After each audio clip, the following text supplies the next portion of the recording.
بسم الله الرحمن الرحيم. الرحمن علم القرآن، خلق الإنسان علمه البيان. الشمس والقمر بحسبان، والنجم والشجر يسجدان. والسماء رفعها ووضع الميزان، ألا تطغوا في الميزان. وأقيموا الوزن بالقسط ولا تخسروا الميزان. والأرض وضعها للأنام، فيها فاكهة والنخل ذات الأكمام، والحب ذو العصف والريحان. فبأي آلاء ربكما تكذبان؟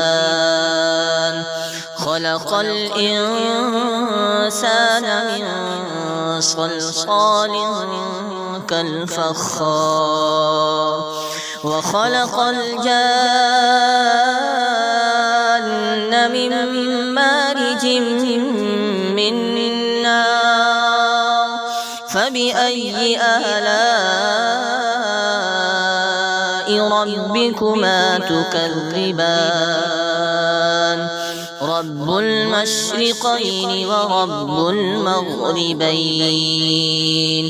فبأي آلاء ربكما تكذبان؟ مرج البحرين يلتقيان، بينهما برزخ لا يبغيان.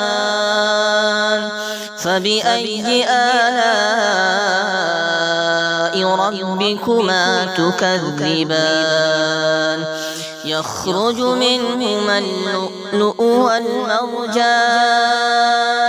فبأي آلاء ربكما تكذبان؟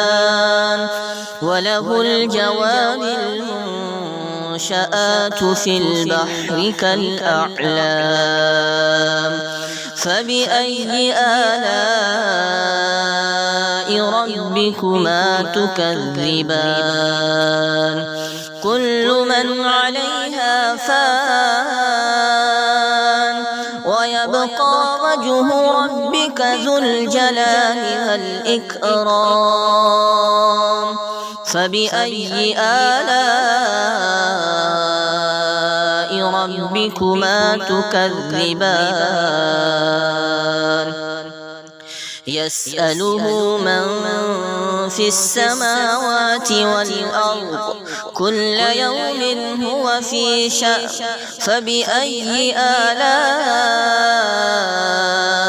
ربكما تكذبان؟ سنفرغ لكم أيها الثقلان. فبأي آلاء ربكما تكذبان؟ يا معشر الجن والإنس إن استطعتم أن تنفذوا من أقطار السماوات والأرض فانفذوا، لا تنفذون إلا بسلطان. فبأي آلاء ربكما تكذبان؟ يرسل عليكما شواظ من نار، ونحاس فلا تنتصران. فبأي آلاء ربكما تكذبان؟ فإذا انشقت السماء فكانت وردة كالدهان فبأي آلاء ربكما تكذبان فيومئذ لا يسأل عن ذنبه إنس ولا جان فبأي آلاء ربكما تكذبان يعرف المجرمون بسيماهم فيؤخذ بالنواصي والأقدام فبأي آلاء ربكما تكذبان هذه جهنم التي يكذب بها المجرمون يطوفون بينها وبين حميم آن فبأي آلاء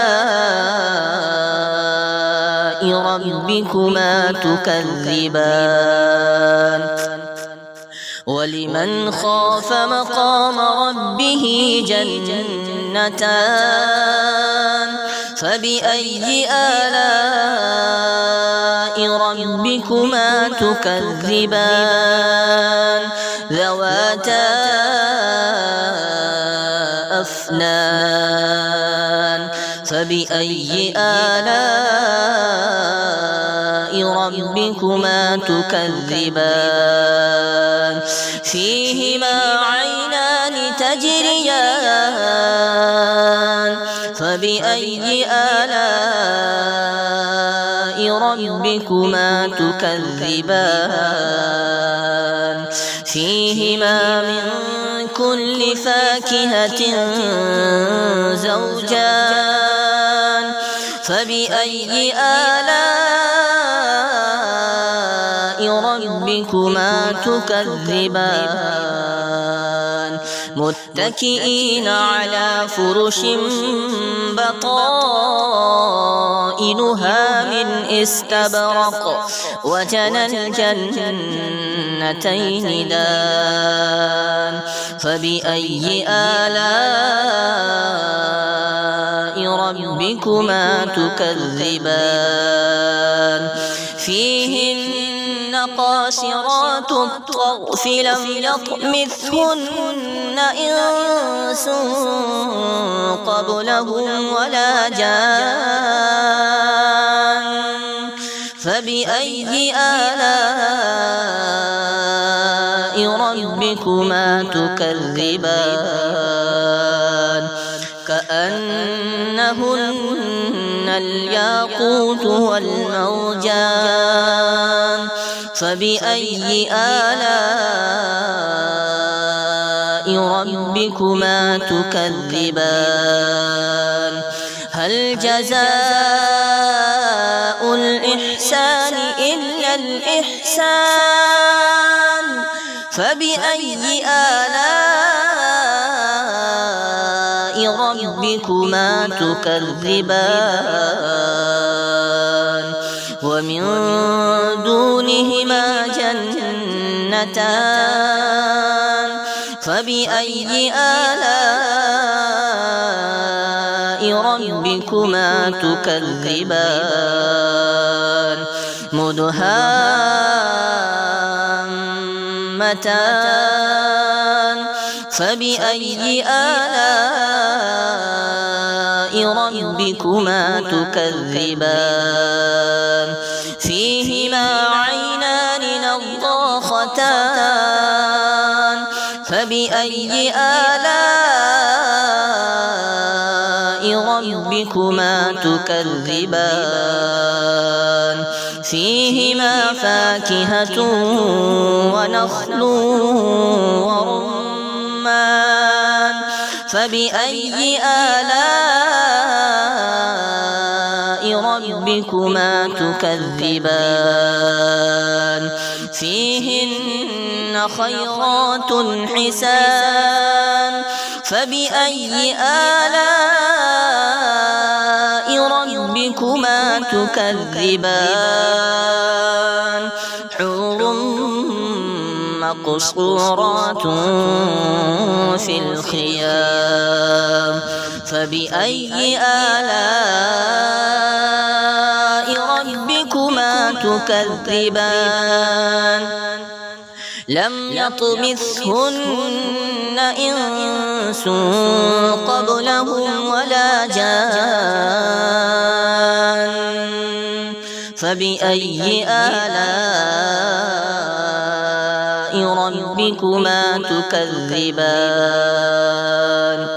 متكئين على رفرف خضر وعبقري حسان فبأي آلاء ربكما تكذبان تبارك اسم ربك ذي الجلال والإكرام